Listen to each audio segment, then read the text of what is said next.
WRD virtual listening party. Let's have you guys introduce yourselves. I'm Eddie Roberts. I'm Robert Walter. I'm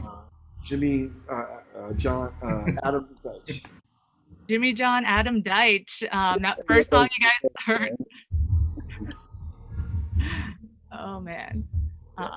Yeah, that first track was called Judy, and it's an ode to the Jetsons. Want to go into that, Robert? Um, yeah, I mean, I like the Jets. It's also British man first. It's a nickname for my girlfriend Julia. I call her Judy sometimes. So, and it's also kind of an old-fashioned name. You don't hear the name Judy that much anymore. So, I like those old-time names like Brenda. You don't hear Brenda much anymore either.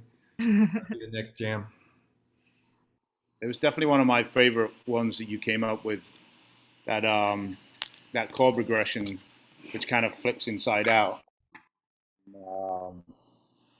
Yeah, it sounds normal, but it's a little bit unusual for that kind of a tune. Yeah. And then it's obviously owes some debt to the meters, but I kind of put a flip on it. Yeah, and I kind of heard it as a bit of almost like a Small Faces kind of vibe. Mhm. Right. I've been into writing things that are based on triads instead of, you start learning music and you want to put all this color in all the chords and play like jazz chords. And I kind of like going back to that, straight up triad rock and roll thing. Yeah, it's like which most keyboard players don't do anymore, which I'm always trying to say, no, I don't want a 9. I don't want a 13. Yeah, it doesn't need it all the time. I mean, I love those chords, but just like think about root movement instead. Right. Well, you did a grand job with that one, for sure. And I kind of came up with this little kind of arpeggio thing with the triad.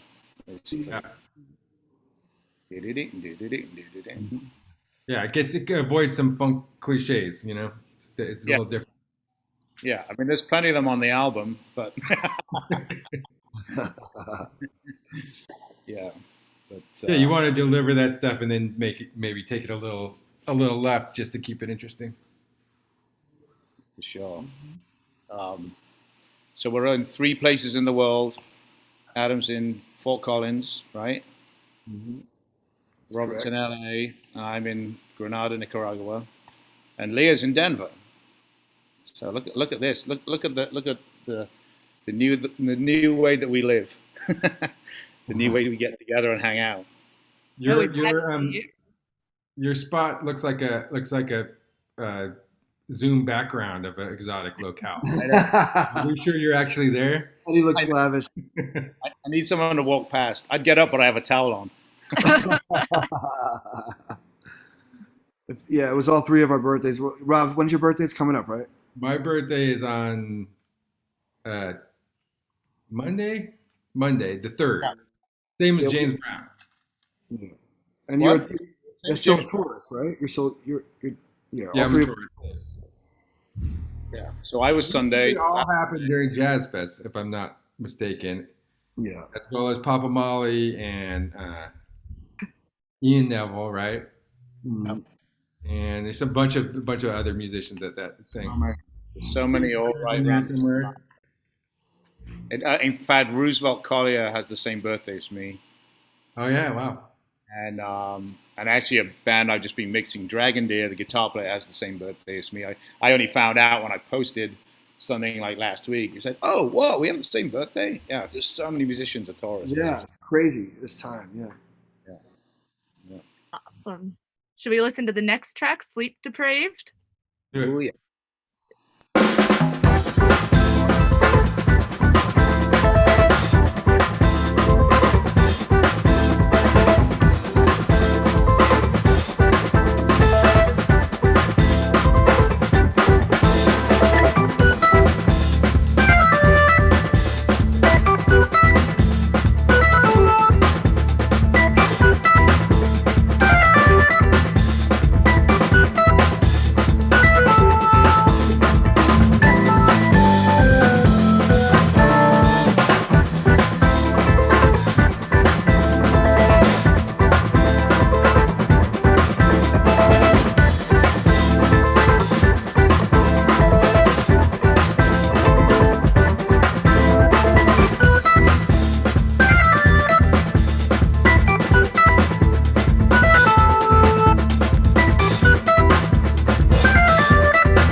So that last track, Sleep Deprived, was inspired by late nights at Jazz Fest. And this is what would be Jazz Fest right now. I know lots of people are having FOMO, as kids would say. And let's kind of go into the origin story of WRD. Legend has it that the idea of the project happened one late night at Jazz Fest. So how did you guys conceptualize starting this new organ trio? Can I just jump in real quick? I would just like to say that I was a huge fan of the Greyboy Allstars. The Greyboy fucking Allstars, who are like just the only thing in America that was funky for a while, in like the early 90s. And that's when we were coming up and like, oh wow, there's guys playing that music, and like we're not just weirdos, and they created a so I just want to start there, and then New Mastersounds had their thing going on in London, right? Well, Same time. Well, Leeds, but the funny thing, yeah. So the Greyboys' first ever European show was it 96 or 97? Robert, do we think? It was we had been to Europe, but we hadn't been to England, and then we played. Okay. I probably 95, maybe 96 could be. Yeah, it would be 95. Yeah, and so we'd heard that first record, West Coast Boogaloo, and we were super excited to have the band. And then my band, the Three Deuces, which was my first organ trio, was opening for those guys, and that was literally the night that we met. And we were like, "Whoa, we're all doing the same thing." It's like You guys blew my mind because there was nobody really playing. There was like the bands were playing funk music, but no one was into like the old records the way you guys were, So when we would tour in Europe, it was like there'd be DJs and some bands, but there wasn't anybody like kind of into that same stuff. So it was pretty cool. Yeah, which we can't say anymore, right? We have to and think then about Lettuce already had some stuff going on. So when we went to the Northeast, there was kind of a little scene too. It ended up being there's all these bands all around the country that were kind of interested in this stuff. The Galactic guys too. So You guys were definitely 5 years ahead of us. You guys were a couple years like into it. Like your first time in Europe was 95, or with the Greyboys. Yeah, like I was 1 year out of high school. Right. Yeah, we started at the end of '93 is the first album. Right. We made that. So. Yeah. So. Yeah, and I think I put the Three Deuces together in '93 as well. So yeah, and that was that. And I'd always loved the whole organ trio thing. I just, for me, that's where the guitar really fitted in. Especially, coming from a bit of a jazz background, I never really liked a lot of the jazz players. It all sounded a bit like undynamic and kind of like they were underwater, and it was just like, and then I heard like Grant Green and early Benson and things like that. Those guys playing with the organ trios and the sound of the B3 with the guitar. I was just like, oh, okay, that's like the perfect sound together, the perfect marriage of the instrumentation and sonically for me, which is what got me really into the whole organ trio thing. Yeah. And I think this is the only other pure organ trio I've done really since then. I mean, I played with I played with Ike Stubblefield for a little bit, and I did the Stanton Mod trio once or twice and things like that. But this was and certainly the only record that I've done since then with this kind of lineup. But then we all met. It's got built-in space because it's so, everyone has their kind of like sonic zone. Yeah. Well, the bass player can't play with chops because it's the keyboard player. Right. Right. Yeah, you can't deal with that too much fancy stuff. Unless it's Neil Evans, and then he can do whatever. Yeah, that's a whole nother story. Yeah, he's amazing. Yeah, I trio with them at sound check with Kraz and Neil sometimes before the guys would show up, and I'd be like, "Ooh, this feels really good," like, because I'd never gotten to do that with a real organ, and then this is kind of like listening to Neil actually taught me a lot about to pay attention to the duration of your notes. Like the end of your note is as important as the front of your note. It's coming from piano, you kind of like cheat it a little bit, because your note's going to sustain and fade out. But on the organ, it's all about like pulling it off. So if you think like a bass player where you mute the strings, that's a totally. I mean, I'll Neil does not really on a lot of old organ records. It's sort of a contemporary approach that kind of like he did something there. He brought something to the tradition. Yeah, shout out to Neil. OG. But yeah, I mean, I'll never get my head around how you can even play the melody and bass line at the same time. No, not for me. What is the Somebody told me Adam Scone used to talk about. He said like, think of the bass first, and then grab what you can of the rest of it, because that's going to be an important part of the music. It's not the glory position, but when you're listening to a record, that thing has to work. So I try and think of the bass first. That's the hard part, and then the other part, if I can't grab everything, I just leave some of it off. Well, shout out to Adam Scone. Yeah. I tell you, I think the first time I came to Jazz Fest, I met you, Adam.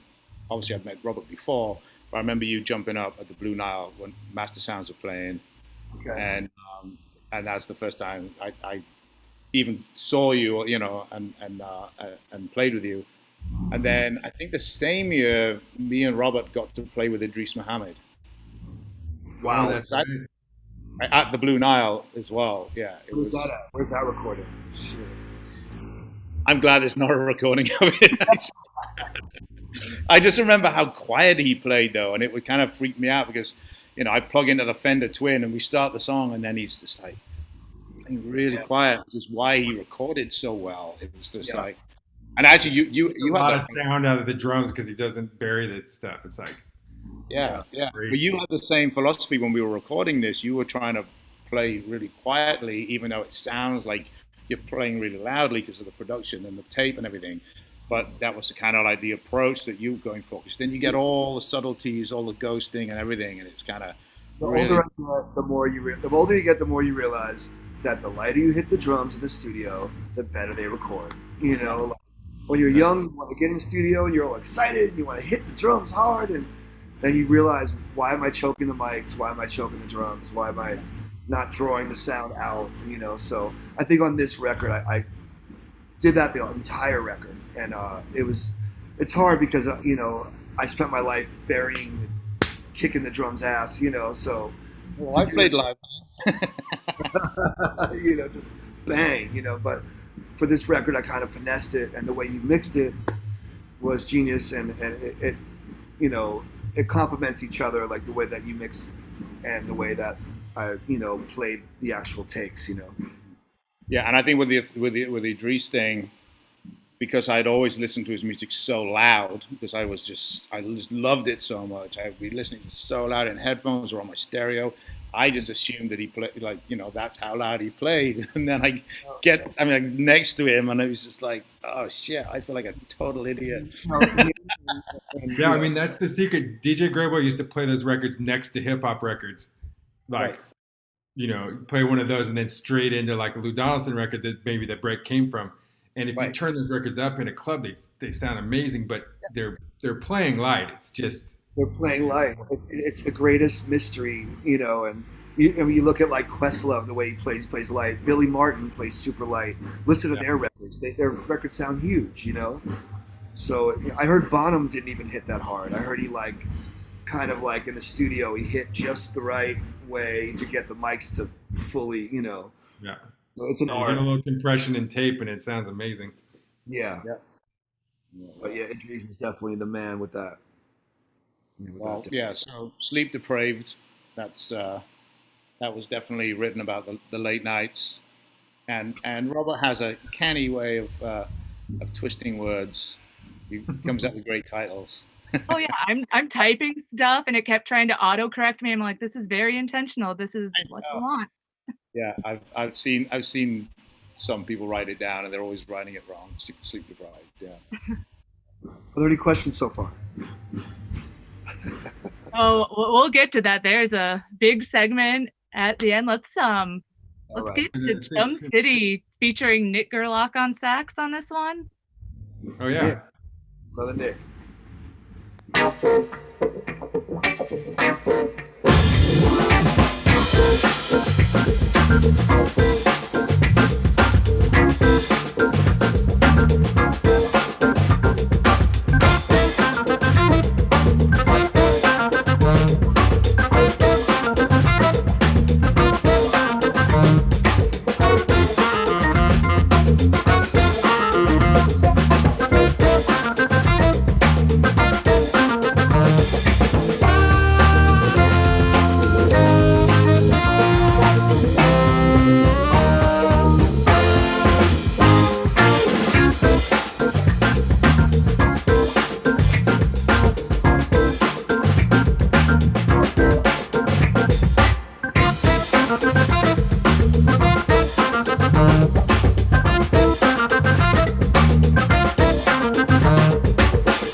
All right. That was amazing. Chum City. These Yeah. guys are deliberating about Well, the title, title. Eddie was asking what the title means, and that's one that doesn't really mean anything. I just like the sound of the words together. It's nothing to do with dog food. A chum is kind of like It's a friend. It's like a homie. isn't it what you put out when you're fishing to attract the sharks or whatever, you know? Yeah. So it's kind of like, yeah, like a chum bucket from SpongeBob, you know? It's kind of like it's like fish guts and stuff. So it's kind of a joke on like Trash City or like this is a Right. it's kind of like, you know, whatever, crappy. I thought it was a dog reference because of that might don't chin the dog. Oh yeah, I have a few dog titles too, but no, that was just, and I just like the way it sounded. It sounded like a funny combination of words. So it's sometimes these songs are written with like an intention and in a story, and a lot of times they're all instrumental. So I keep a list of titles, and I attach them to the songs later. Like, what does this seem? Oh, this one goes with this one pretty good. So You Nice. sound like a Chum City. Yeah. And just so you can tell the songs apart, because otherwise you end up with a playlist that's like funk #1 and funk #2 and mellow song, and you know I need to give them titles so I remember which ones they I are. was trying to go back and name them, like 6 months later when the mixes are done, and they were like, all right, so what are we actually going to call this now? Because you got some kind of arbitrary name that you just say, well, we'll just call it that for now, and then we'll come back to it. I just did an EP with Quantic, and it's literally that. I was like, all right, the tunes are ready, it's mastered, it's ready to go. We cannot go with these titles.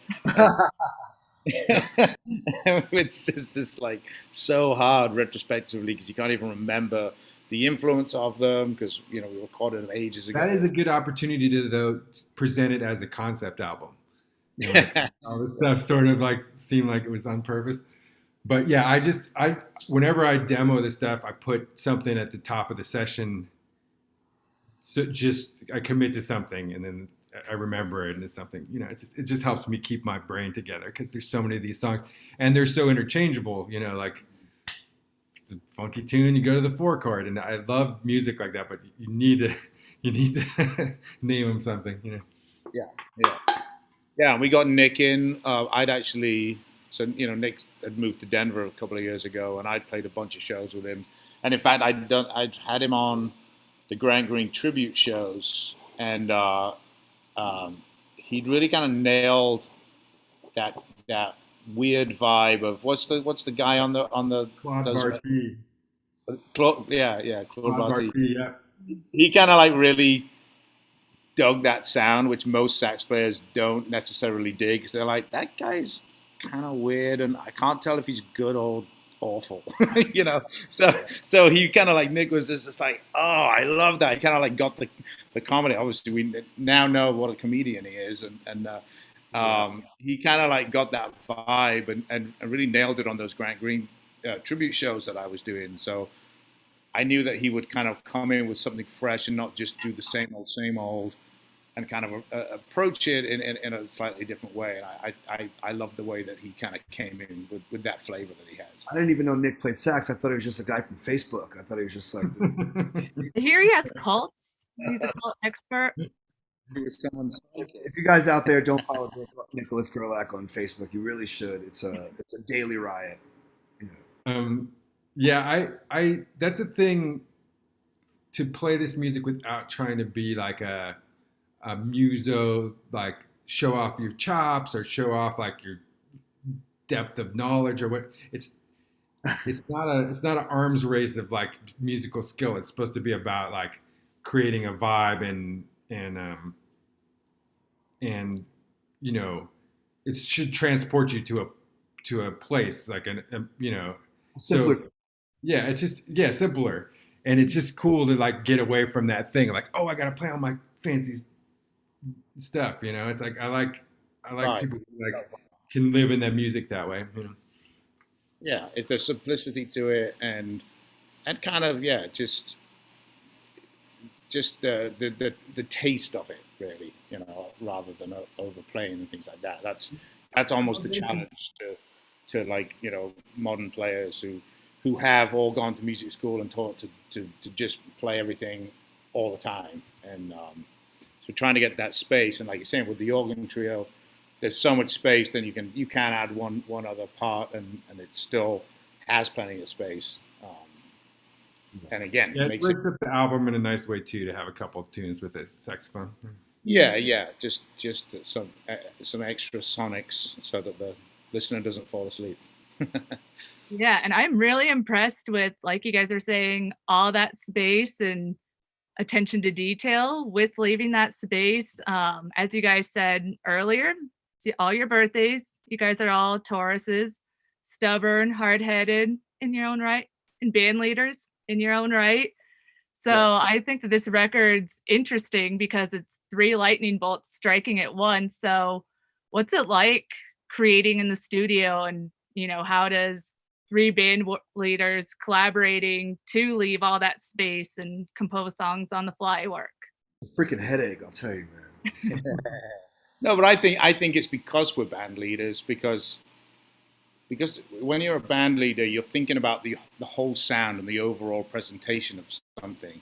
So I think if you put 3 people together, everyone's very aware of that, and of kind of like, okay, this isn't about me just like, you know, doing everything I can and like, you know, showing how great I am. This is about, let's think about the overall end result and how that's going to come across and what vibe that's setting. And I think that was that is the strength with having 3 band leaders. And that was kind of like an idea when we started. It was like, wow, this would be interesting, having 3 band leaders. And we didn't know whether we would butt heads or get our horns tangled, you know, but it's kind of not like that.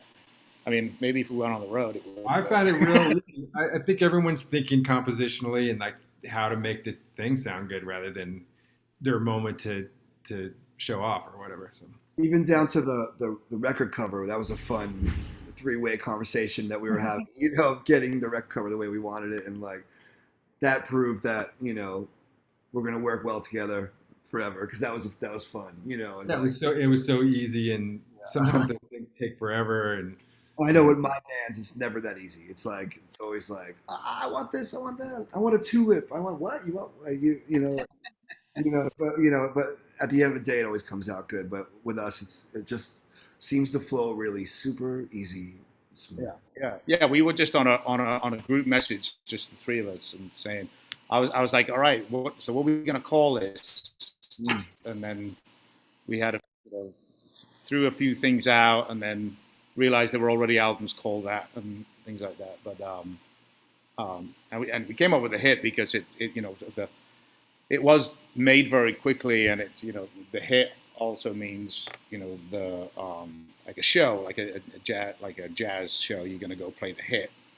But then because it's very hit it and quit it and simplistic, that's kind of what we settled with the hit. And then we were trying to think, well, is this a weed reference? I remember there was one album cover with some big doobie, and then there was a couple of different ones we were thinking, and then the joke of like us playing the music that we love, funky organ music, and the thought of it, one of the songs being a hit, is hilarious to me. Like that's good too. Yep. Hit, like, you know. Yeah, it has a lot of levels. Yeah, you never know. We'll see. Yeah. And it's like, is that 3 people in the car driving to a gig, or is it an assassination attempt? I think I'm the victim. You're in the back. Yeah, I'm in the back. No, Yeah, has everyone looked real close to the album cover? yeah. Right. Rob's in the back seat, but he's still rolling with us, and the victim's in the trunk. Don't worry about that. Okay. All right, shall we listen to the 4th track, Bobby's Boogaloo? Right on.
All right, that was Bobby's Boogaloo. Do you guys want to talk quick little Reader's Digest about what that name's origin story is?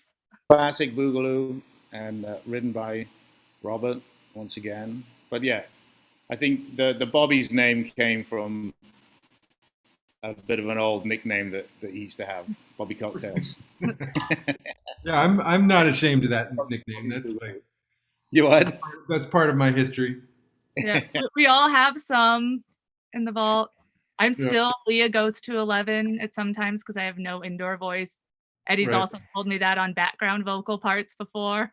Oh gosh, yeah, I do remember that. But that song was from the first session. Yeah.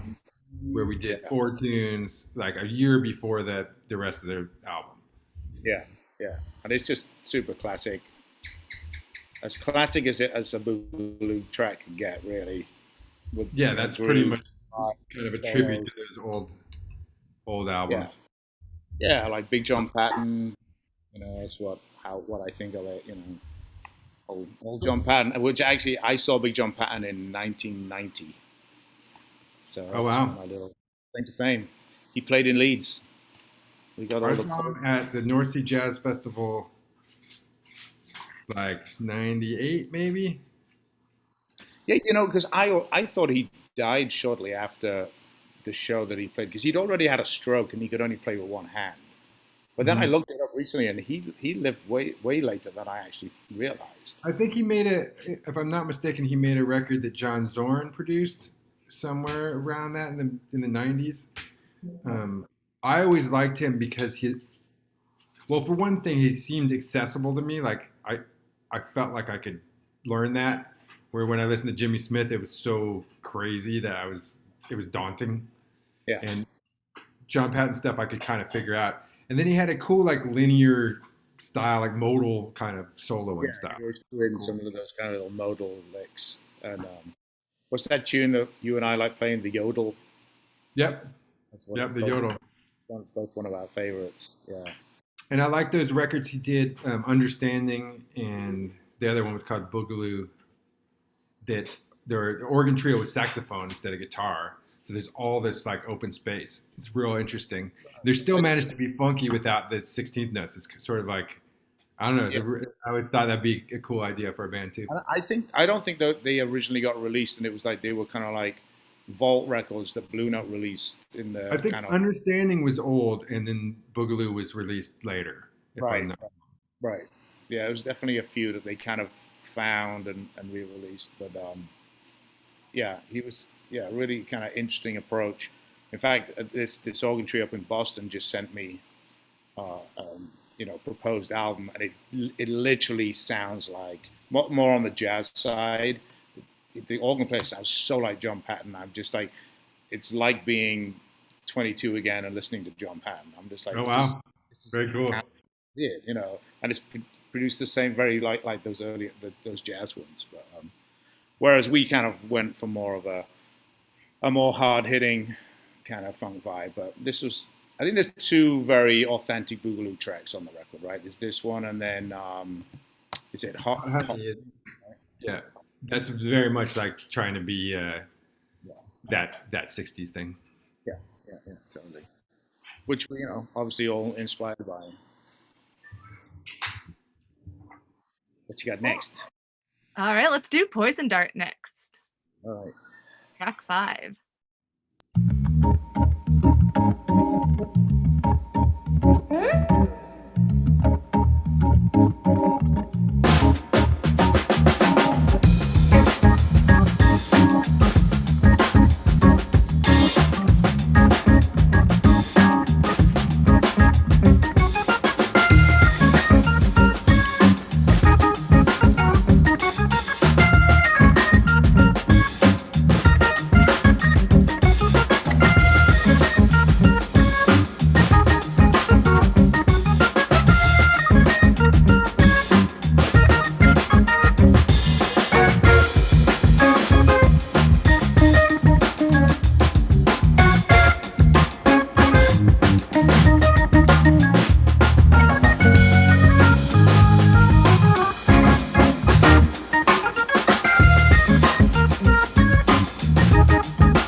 We're going to get into some fan questions now. If you guys have any more, drop them in comments on all the different streams, and during listening, we'll go back and look at them. But Michael Whalen wanted to know how and who decides the track order for the album. I think I did, right? I think it was, because Record producers.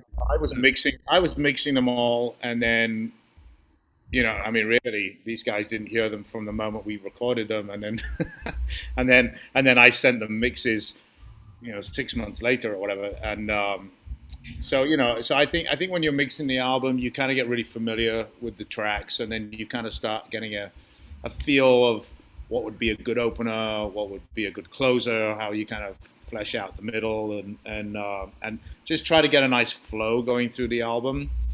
And then another consideration is for vinyl, whereby you don't want to put loud tracks at the end of a side because the grooves get squished. So if you've got a really loud dynamic track at the last one on the side, then it's gonna compress too much and kind of break up a bit. So tend to kind of ease off as the side goes on, put your kind of more full-on powerful tracks at the beginning of the side. And also, to capture the listening attention of the listener, you kind of want that. I always think the first 3 tracks are really important because you're kind of establishing the listening experience and the flow of the album. Obviously, with a CD, it's different, or downloads, and then it's like, who cares what order you did it in because everyone's shuffling anyway. So I always just like, I don't know why I spent so much time caring about the track order, But for vinyl, it's really important. And those are the considerations. The first song on the second side matters too because it makes you flip it. Yep. Whenever the album and the second side's all dogs, you kind of play the first side only, so it gives you a reason to flip it over. Right, yeah, and the attention span is starting again, and that's really why I'm such a lover of vinyl, because really the absolute maximum you can get on a side is about 22 minutes. So your sweet spot is around kind of 18 minutes. And 18 minutes of listening is, you're still paying attention to the tracks. I remember when we started getting CDs, when CDs started coming out, and they'd be 100 minutes or something like that. And you'd only remember the first 3 songs or first 5 songs of a CD, and then you never listen to the rest of them. So it's like you listen to 18 minutes, and then you flip it, and then your attention, you press play again, and you start listening again. So, that's why I think listening to records is such an active process. It's an activity rather than just something you put on in the background, because you're actually listening because of the attention span and all that. So that's what I think, anyway. So. Yeah, I like that length of things. It's got kind of an elegant flow. Much longer than that, it starts to be difficult. It's really hard to sequence a 70-minute record, Yeah, right. But that's like the CD days. Everything was like that. Or, you get your rap CD with like millions of skits on it. The thing would be like forever. And it's just, and then right at the end there'd be a 30-second gap, and then a track would play right at the end, just to surprise you. Make sure the hidden track. That was classic. Yeah. So yeah, that's the way I approach it, for sure. Very cool. All right, let's listen to Red Sunset, track 6.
Red Sunset featured Josh Fairman on bass, side note, so trio morphed into a quartet for that one. And this particular tune was written by Adam, so I figured this is a good time to ask a question from our mutual homie, Jake Funkmayer. And he wanted to know, how is your kit in WRD different from the kit that you use in Lettuce? That has nothing to do with the song we're about to talk about, but I will answer that anyway. Doing some questions, and then I'm ready to dive into my composition techniques. Anyway, drums. Yeah. No, the drums. Yeah, no, the drums are totally different. And the recording process is totally different. And we're going for two different things. WRD is meant to sound like 1967, right? Is that the year? 68, maybe. That's about right. Yeah. Between 65. I always put the golden zone like 68 to 71. Yeah. There you go. Golden era. Yeah.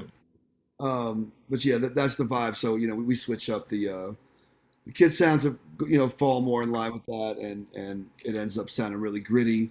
And if you're a hip hop fan, a lot of the samples that are famous come from records of that era, of that golden era of live music, 68 to 71. And so I look forward to making some cool beats out of these songs and little samples and stuff. And I encourage other people to sample it. Just give us the credit and just holler at Leah and she'll get everything straight. Actually, we're releasing the samples on Tracklib, so good. There you go. You'll have to buy them, folks. We'll get people over there. Was it 18-inch kick on this, right? It was that that Ludwig 18-inch open. Maybe a 20, but I don't remember. I think it was Jeff Franker's Ludwig 18-inch that he'd left at the studio. Okay, I think so. It definitely sounded amazing, and shout out to Jeff for the drums. And was it the Riveted Ride as well? Is that right? It's your Riveted Ride that you got from the drum guy, the Lodo drum guy. Okay, that's an amazing old Zildjian that I've never seen before. Really bright color, but it's old. Mm-hmm. And it has the rivets in it, so it has that. Yeah, that kind of sizzle that kind of keeps going. Yes.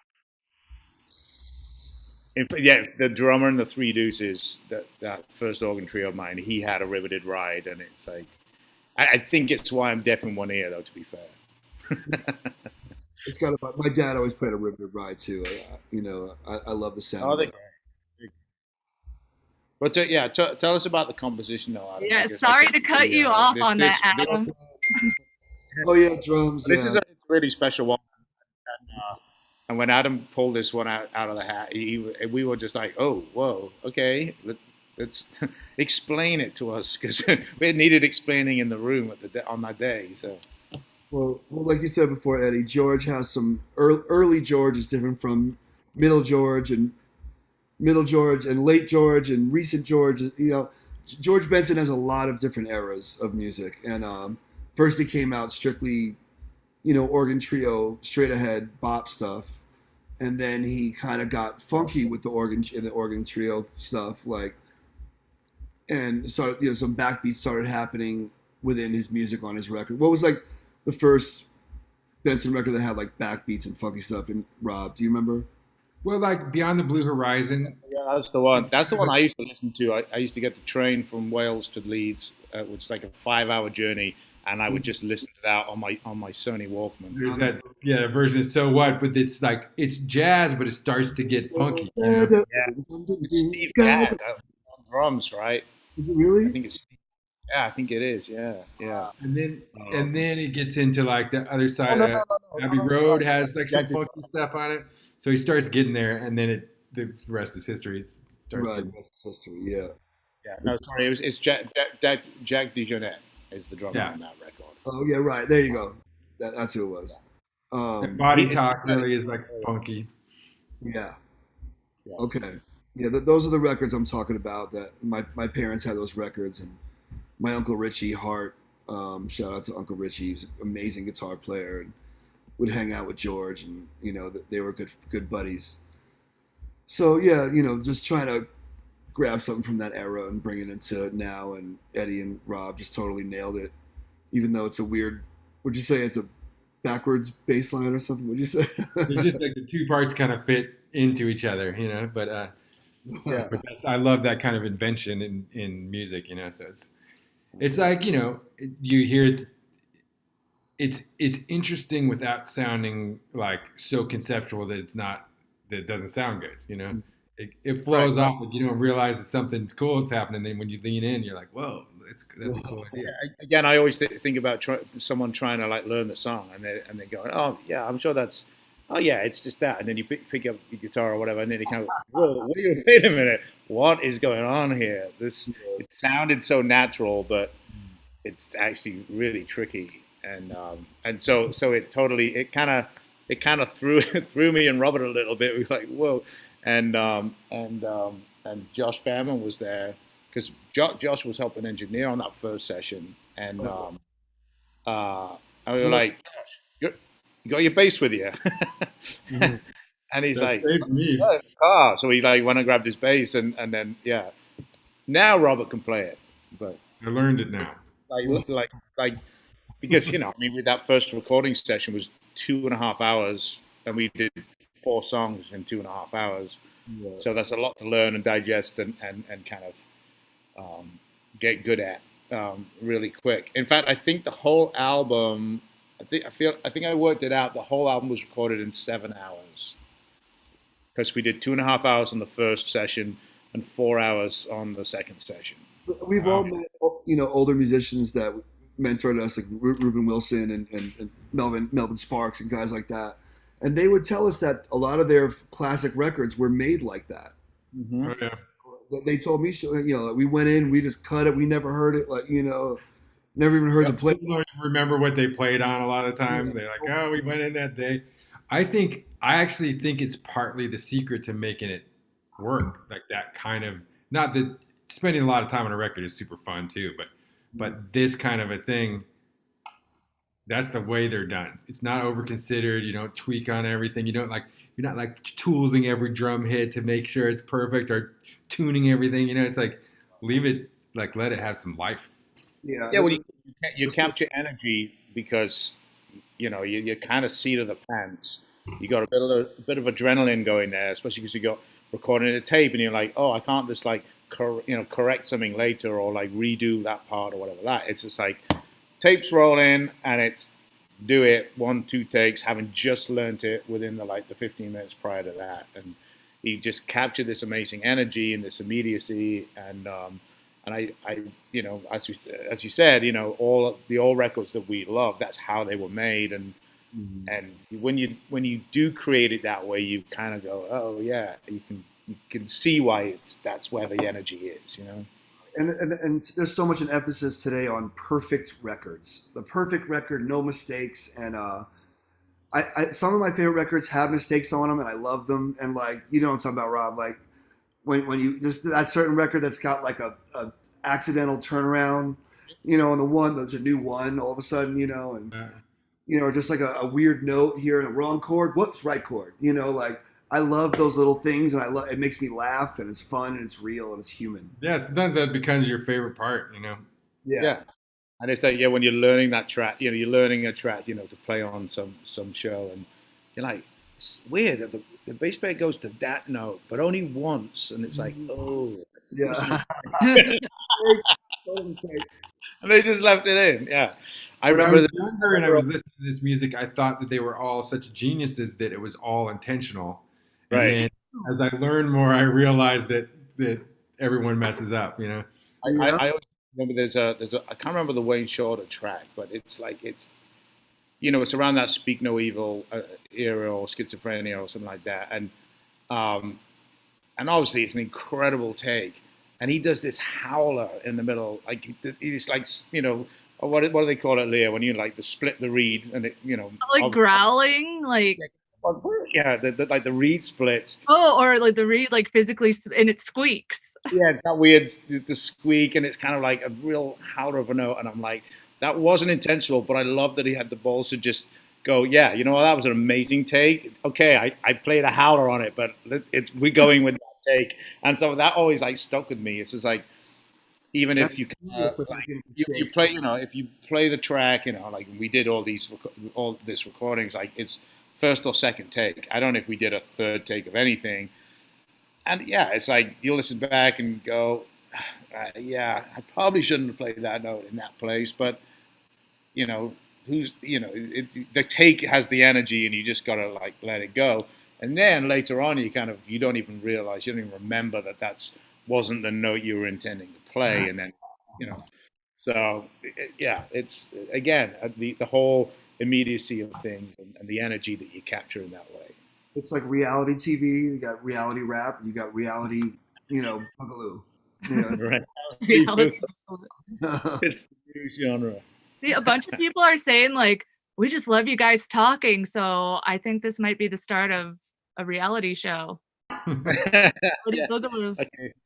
We don't need to play music anymore, guys. It's just hang out and talk. I mean, this would be a great music podcast. You know, all the records that you guys have told me about over the years, just hanging out after the gig. You don't know this, you don't know that.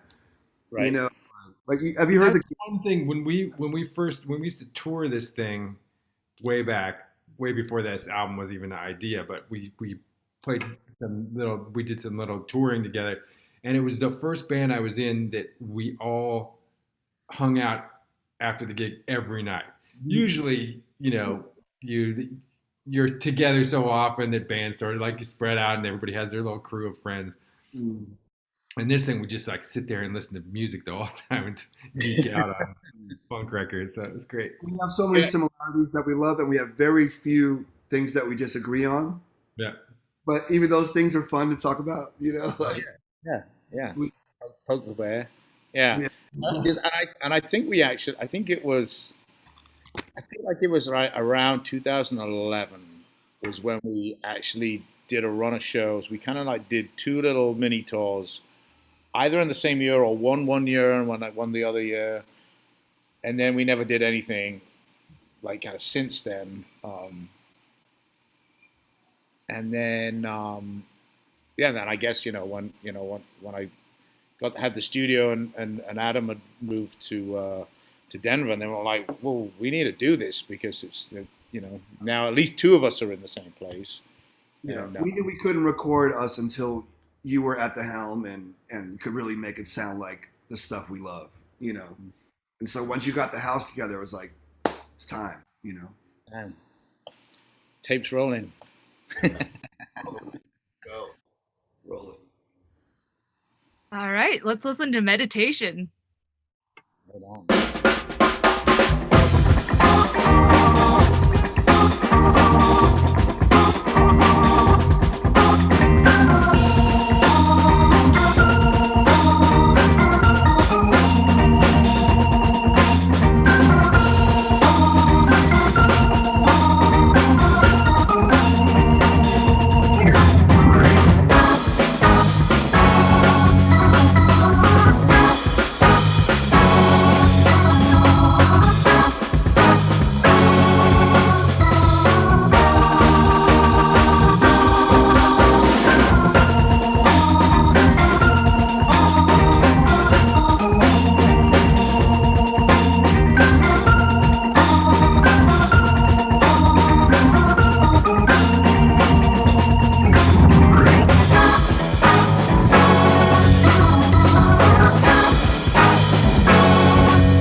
That last track, Meditation, was the only cover song on the album, originally done by Sam and the Soul Machine. What made you guys choose that song for the only cover to put on here? Go on, Robert. I always I just loved it. I believe it was unreleased. I got it off this album, and I think that stuff never came out. It's recorded. It's New Orleans group, Sam and the Soul Machine, recorded at Cosimo Matazza's studio, the same place where they made the Meters early recordings, like in '69, right at that time. So it very much shares that aesthetic and that sound, and it just seemed like a cool thing to cover that wasn't. It's not like it wasn't maybe as well known as some other. Yeah, I mean, we probably could have got away with saying it was ours, right?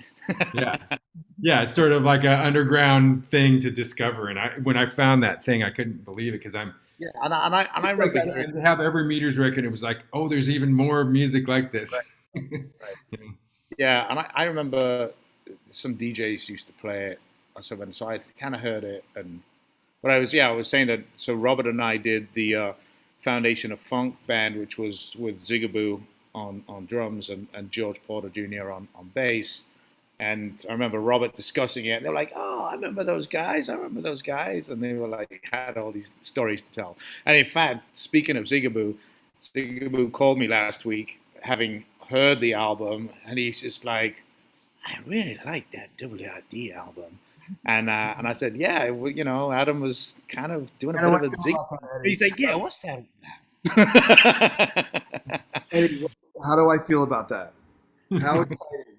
I mean, he's your hero, right? He's all our heroes. But to hear him in your studio with your recording techniques after all these years, to bring him back to that sound, like, I mean, recording techniques change over the years, and he, every era is amazing. Cabbage Alley sounds totally different from the music stuff, and but just to hear him kind of go back and revisit that vintage sound is very special. I want to say I'm available for that too. I'm gonna be a fly on the wall, and I would love to write some stuff for that too. Oh, that'd be killing. Yeah. But yeah, I remember in the session there was like certain recordings we'd listened back, certain takes we'd listened back, and there was something to do with the kind of ping, kind of twang, whatever you call it, like the ring on the snare, and we were just like, whoa, that sounds like the Meters' first record. Delicate thing because that ring on the snare can be the most annoying thing if you do it in the wrong way. Oh Right. yeah, And that, but Nick is those right. things were just right, and you somehow got it perfect. You know. Yeah, it's absolutely perfect. And shout out to Zig. He's been like an uncle to me like over the past couple of years, and he always checks in. He checks in on my parents. See, how's your parents doing, Adam? You know, like he's just such a good dude. He's one of the sweeter people I've met from. Yeah, like You we know, went out to pancakes together. Like, you know, he's just like a good, and he tells you to, you know, make sure you stash a little cash after the gig and don't spend it all. You know, like put it somewhere where you can't. You know, he's like he gives you like financial tips. You know, he's a great guy. You know, so like anything we could do to honor his legacy is where we're at, and to add to the legacy. You know, and to like kind of and hopefully introduce people to because he's still out there gigging. He's still doing his thing. You know, so you know everyone if you get a chance to see Zig, go. If he's anywhere near you. yep. The only thing about this track that I've always thought is very weird is why the hell did they call it meditation? It's the least meditative track that I've ever heard in my life. It's ironic. It's pure irony. I think it's probably something to do with that the weird melody, you know. Someone says like, oh, it's like kind of meditation pipes or something, you know, like I don't know. I'm just trying to think what are they hearing that I'm not hearing? Because that's not meditation music as we Yeah, know when you it. see it on the album, you expect that to be like a slow jam, but it's crazy. That's It's probably standard. the most close to the wall track on there, apart from Happy Hour, I guess. Side note, not really super side note, but you guys know the Gators, the band, the Gators. Oh yeah, Benny just played it for me the other day. I'd never heard the Gators, man. oh yeah. I've been covering Cold Bear. What is Yeah. it? Cold Beer? That's one of them. Cold Beer or Cold Bear? I think they misspelled it on the record. Yeah, I've been playing. I've been playing that for a long time. And I love Gator Bay too. That's a great song. we They're probably like played. another, yeah, they're like kind of like another meters, but a little bit later. Kind of like they had how many records did they have? I don't know. I just have them on. I just have a compilation, but that band became a lot of those people became the band that's on the Wild Magnolias record. Right. You know, Oh, that's and I actually got to play with Willie T, the keyboard player, at a gig at Jazz Fest a while Wow. a while back, and actually saw some of the chord voicings to those tunes, which I had always gotten wrong. So it was cool to get it for the real thing. But DJ Greyboy had sampled Gator Bait by the Gators. Debate. That's the other one that I'm thinking of. I heard that way back. Yeah, which is kind of like it's super simple. I feel like that might have been on one of those old Love and Hate compilations back in the day. I think that's And right. Johnny Vodakovich claimed, I think it came from him. He said Zawinul used to come and watch Willie T for the chord voicings, and some of that's like Mercy, Mercy, Mercy and stuff comes out of Wow. that thing. Right. That would make a lot of sense because Zawinul knew what was up. Yeah. Yep. Wow. Have you guys ever played that club that there's a in like where was it? His son opened a club somewhere in Scandinavia, like Copenhagen or I something. didn't know I that. that. I got an offer to play the club one time. It just never worked out. I just wondered if you guys played it. How would you spell the Gators? It's not O-R. With a U, Gatur. That's what yeah. I had never heard them before last week, and I was blown away. Yeah, there's a lot of cool there's a lot of those New Orleans bands that you have to collect the 45s or whatever. There's not. It may be possible there's not an LP of that. I could be wrong, but sometimes Yeah. Did you ever see that? Someone released a compilation. It's called Wasted. There's a CD compilation called Wasted. Now it's on vinyl. There's I think. also one called New Orleans Funk, and it was like the soul jazz label out of London, I think, did that one. The same ones that did the 100% Dynamite reggae compilation. Yeah, that's a great label. I like all that stuff. Yep. Good stuff. But actually, talking about the compilations, that Love and Hate, those ones that they were doing in like The 90s. early, maybe even late 80s. Yeah. which was Yeah, ubiquitous. bag of goodies and what it is and all those. Yeah. What it is, exactly what it is, and then yeah, that was a big one. That was Ubiquity. That was kind of like part of the same crew, right? Yeah, Love and Hate was like their reissue label, and Right. Ubiquity where the new bands were, and it was all centered around Groove Merchant, the record store on Haight Street, which is still there, and it's a great record store. It was the first time I went to a record store, and in England maybe they had these, but it's the first time I went to a record store that was just, it was like jazz records on one side and soul funk records on the other side, and nothing else. And then eventually it started incorporating more stuff. You get Latin reggae Well, records. the ones I've done, But Soul it's Jazz. all about like digging for beats, like the Right. focus. And it's a little shop, but like every record you wanted, you know. Yeah, Soul Jazz Records was from a record store in London. That's where they started doing the compilation. Right. History.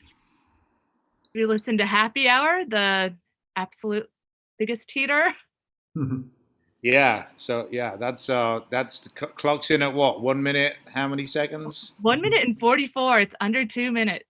Yeah, It's a burner. that's how you make a hit. The hit. That's the hit.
So since that was the shortest song, we're going to rapid fire and go down the line and ask some fan questions right now.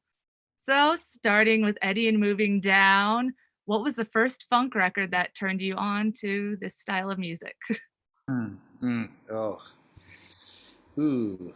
Well, actually, the first funk record was a Meters compilation that someone gave me a cassette of, because I was more into the kind of, I was listening to more boogaloo and jazz, you know, from when I was kind of more like 14, 15 years old. And then when I was at music college, someone was like, we should do a band like the Meters, and I hadn't heard of the Meters, and he made me a cassette tape. And then I spent one little summer vacation learning all the songs, sitting in my car listening to the cassette on my car stereo with my guitar there, just figuring out all the voicings and kind of like realizing it was very different to the boogaloo stuff that I'd been playing, and it really expanded my vocabulary of the style and really made quite a huge impact on the rest of my career. Big cliche, I know, but you know, that's the truth. They're who they are for a reason. Yeah, exactly. Yeah, first record that got me into the style of music that we're playing. Yeah, or funk record is this particular question, but as the three of us can attest to, and everyone else, that funk is a very wide genre of many different eras and sounds and types of grooves, and and we love to study all of them, from all the way from like 80s cameo funk and like it's back to stuff like the meters and gators and stuff like that. So it's pretty vast. And but for this type of stuff, I don't know, like organ wise. I mean, I learned all my stuff backwards through hip hop in a way. Like, like I know the Beastie Boys had sampled Root Down.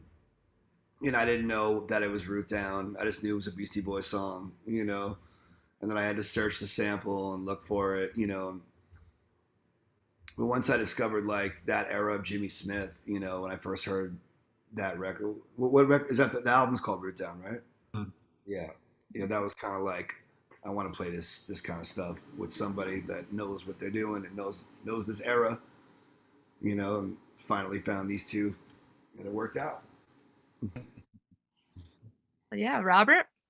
So for me, my dad had a James Brown tape, and it was sort of, I'm not exactly sure what album, or it seemed like a mixtape of James Brown tunes. I remember Escapism was on it, and Watergate was on it, but it cut off right after the beginning. I used to love that on cassette tapes when it almost like your idea of what the tune was that you're missing is even better than the tune that was there, because it started off so good. So anyway, it had all these James Brown tunes on it, and that's the first thing. My parents were into the Grateful Dead and the Allman Brothers and stuff like that, but my dad had a few funky records. Thrust by Herbie Hancock. He had a Meters compilation. He had Rejuvenate. And so all these things, but that one James Brown tape really, like, I just couldn't get enough of it. And I still go back to James Brown records if I feel like I've gotten away from, you get in all different kinds of music and you get kind of distracted. That's sort of like will set you straight again. That's music is perfectly constructed and you always get something out of it. And if I have writer's block, I listen to one of those things and just like so many ideas in it. So just funny because there's no keyboards in any James Brown stuff, most of it, but you love it anyway. One of the things I did to learn to get some independence with bass lines is learn a guitar part and the bass line from James Brown tunes and try and put those together, because they always interact in a real interesting way. And it's outside of the organ tradition. Like Blue Note and Prestige organ players aren't doing that stuff, but it's good for getting your hands independent. So this was something I tell my students. It's like, take a James Brown tune and learn both parts. A lot of times there's two guitar parts, but learn the linear one and the bass line. And let's flip the script. What are you guys currently listening to? We'll start Still with old stuff. Still same old. Yeah, I spend so much time mixing music that I rarely have time to listen to music aside from that. I think a lot of musicians find that, but I've been hanging out by the pool here in Granada listening to the Saint Germain radio station, because it just kind of good. It's got that shishi vibe, and I'm just like, yeah, this is made for a pool. So that's what I've been listening to the last couple of weeks. Let's take a look at my recent YouTube searches. The Mysterious Flying Orchestra, Shadows. Have you guys heard that? Mm-mm. Really weird psychedelic 70s stuff. Les McCann live at Montreux, 1972. You guys heard this one? Amazing. I love that one. Unbelievable. Like, just is that Cold Duck Time? Is that from that one? No, it's more like Fender Rhodes, and it's funky. It's more like the Layers era. Like, he's just grooving, and it just like it's like almost like a meditational funk vibe. Like, yeah, that's a good one. Smokey Johnson. I've been digging into some Smokey. It's hard to find stuff. Stanton knows all about Smokey Johnson. Grover Washington live at the Bijou, drum sound. One of the best sounding live records ever. Yeah, that's basically what I've been checking out recently. Cool. Man, I need to take notes and listen to some of this. Oh yeah, one more. Marvin Gaye instrumentals. Oh, I love that. Yeah, the Detroit sessions they're called, I think. Mm. And it's produced by Bohannon, who's DeAnthony's uncle, our friend DeAnthony. Nice. Yeah, so it's Is that pretty true? I didn't know that. Yeah, DeAnthony grew up with his uncle, knowing about Bohannon and how many records. He was like a disco era producer. You heard of Bohannon, Eddie? Oh. Yeah, he was, kind of like a Great. yeah, it's Cool great. double guitar stuff on a lot of it. Really cool I guitar. actually think that when I was listening to that record Getting Off, and I realized it's fair. I think Talking Heads like got a lot from that with the two guitars, and it's sort of like, I don't know, there's something real interesting and original about that sound.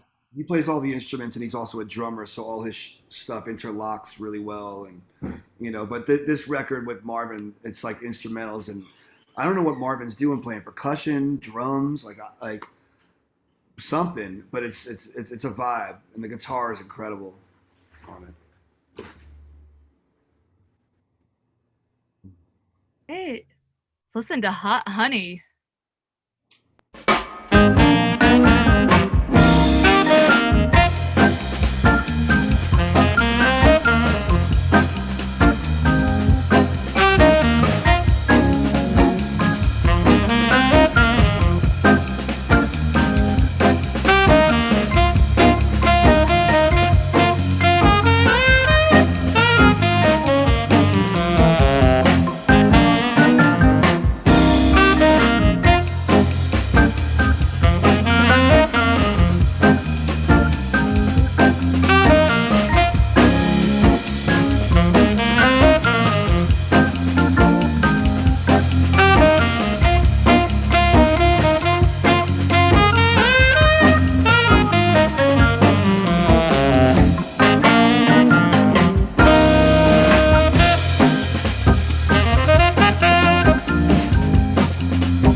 So that one's another one of Adam's tunes called Corner Pocket. And who better to talk about playing in the pocket than Adam? And let's hear some more about this track and its composition and development.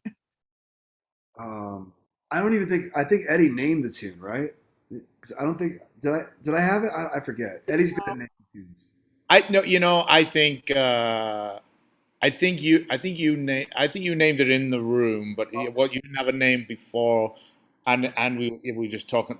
Probably one of us said, "Oh, it's so in the pocket," and you like, let's call it Corner Pocket, or so. Yeah, it's something. I mean, it's all about the pocket, really. This track. Yeah. The pocket, if you don't know out there listening, the pocket is where the groove feels and the time, how the time feels to you as you're listening to music, and it could be. Doesn't have to be funky. It doesn't have. It could. There's many different kinds of pockets, and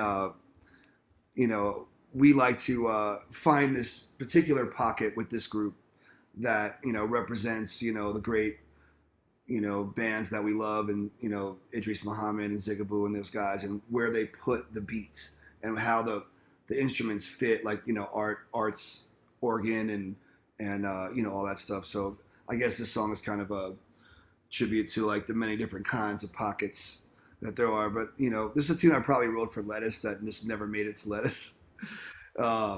These guys, I probably had just written it, and I was also very excited about going to the studio with you guys. I was writing a lot before that.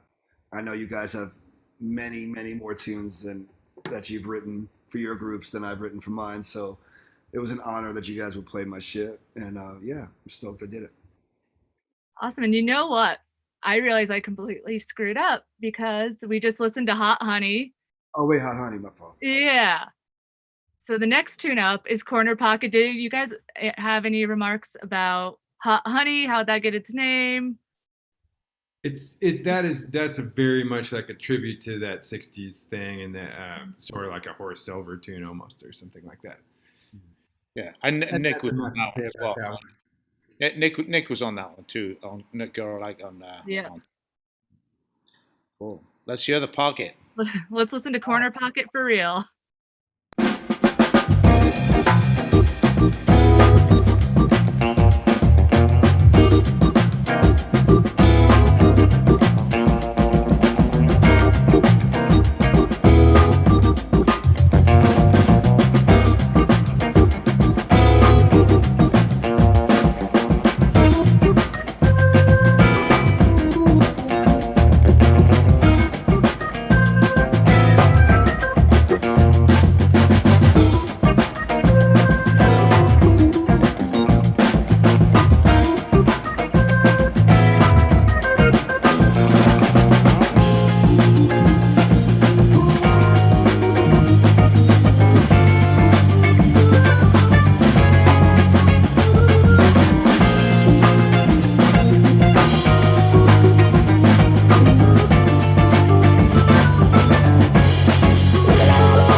All right, let's go.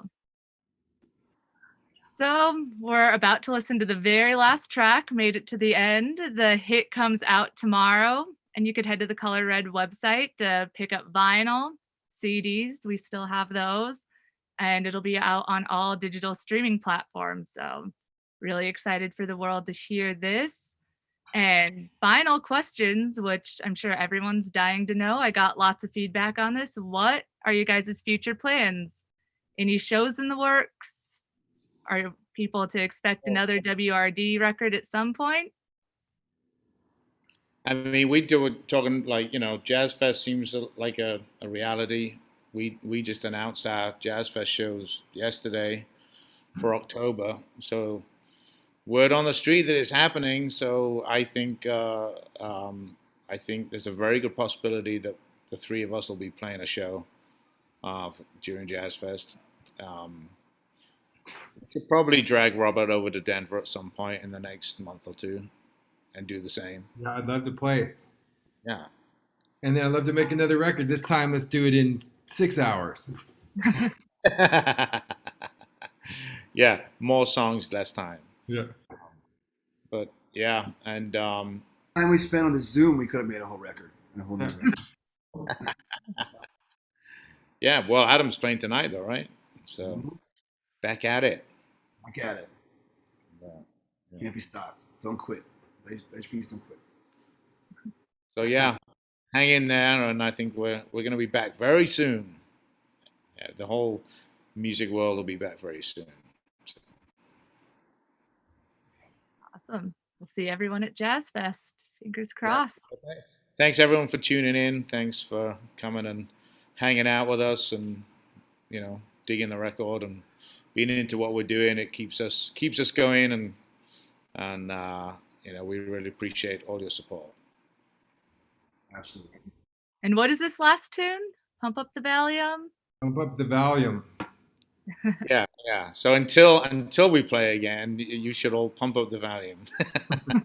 Get you through.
Headline reads, we're meant to be.